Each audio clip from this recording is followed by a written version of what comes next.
The stock market is a minus-sum game, and it regularly destroys some of the smartest people in the room. Doctors, engineers, and CEOs routinely walk into trading expecting their high intelligence to guarantee profits, only to have their accounts entirely wiped out. Many fall victim to the planning fallacy early on. They look at the math and calculate that if they just compound their returns by a modest percentage every week, they can double their account in 6 months. But if raw processing power and technical knowledge don't prevent these catastrophic losses, we have to ask what actually separates the professionals from the people losing their life savings. The data shows that losing traders usually don't bleed out slowly. Instead, they are destroyed by just 1 to 4 highly emotional, catastrophic trades, where they refuse to accept a small loss. Look at this table outlining the 90-10 divide. Success and failure comes down entirely to handling psychological friction. On the left, the failing trader. They rely on pure willpower, obsess over live profit and loss, and try to outsmart the market. On the right, the winning trader. Assuming willpower will fail, they bypass emotional friction using behavioral systems and readily embrace small losses. Technical knowledge is practically useless if you do not have a rigid, systematized behavioral architecture designed to execute it when your money is on the line. The most critical juncture for any trader happens the moment an active position crosses into negative territory. Novices deploy a defensive mechanism called averaging down. They add money to lower their cost basis, desperately trying to avoid locking in failure. Take a look at this risk probability chart. This illustrates the psychological trap. Averaging down actually works about 85% of the time. The market bails the trader out, and the brain reinforces a terrible habit. But the 15% of the time it fails, it wipes out months of hard-earned profit and completely blows up the account. Professionals operate entirely differently. They establish a hard stop-loss before they even enter the position, and they exit the second their technical thesis is invalidated. This requires taking frequent, annoying paper cuts. It means intentionally sitting with the discomfort of being wrong over and over again. Averaging down trades, absolute financial ruin for short-term ego protection.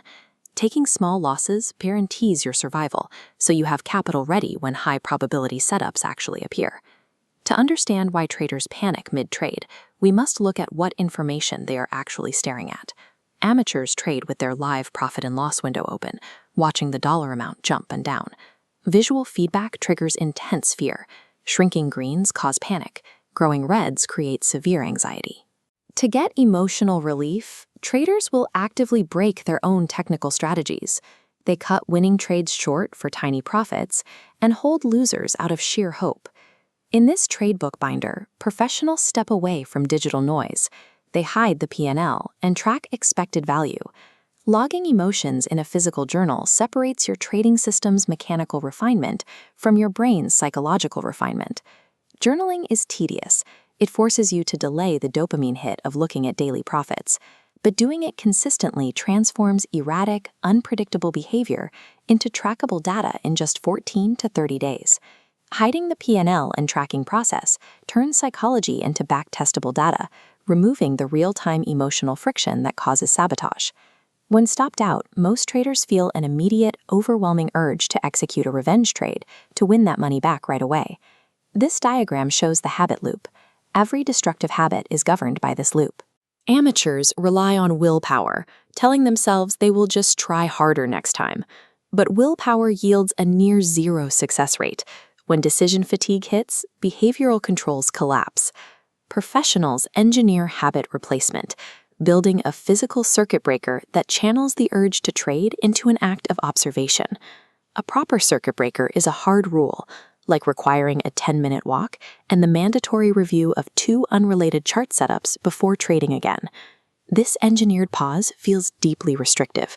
It is unnatural to force yourself away from the desk in the middle of a volatile session. You cannot out-willpower your own cognitive biases. You have to engineer a physical environment that forces a pause and severs the chain of revenge trading. Let's look at a scorecard to measure your environment.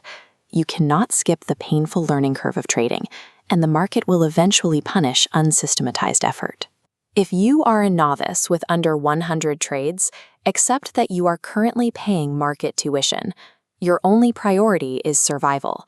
Honor your stop losses and abandon the expectation of immediate profits.